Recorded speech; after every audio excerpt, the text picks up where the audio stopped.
परम आदरणीय हमारे जितने भी मित्र हैं, मैं सुदामा प्रजापति होली के शुभ अवसर पर सबको दिल से हार्दिक अभिनंदन करता हूं।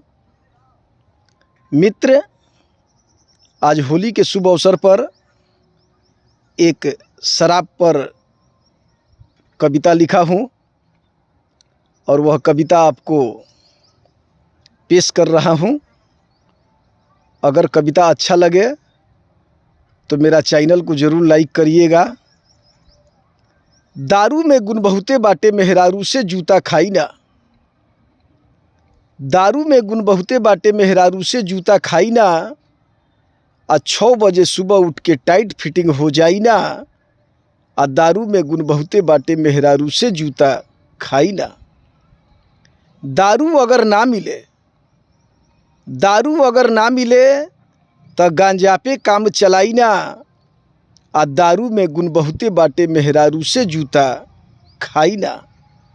कभी कभी दारू ओवर हो जाला। दारू कभी ओवर हो जाला तो नारी में गिर जाई ना। दारू कभी ओवर हो जाला तो नारी में गिर जाई ना। दारू में गुण बहुते बाटे मेहरारू से जूता खाई ना। लिखले सुदामा बतियाई अब्बो से मान जाई जा। लिखले सुदामा बतियाई अब्बो से मान जाई जा। दारू छोड़ी भैया जी रबड़ी के भोग लगाई जा। रबड़ी के भोग लगाई जा। रबड़ी के भोग लगाई जा। मैं शराब नहीं पीता हूँ।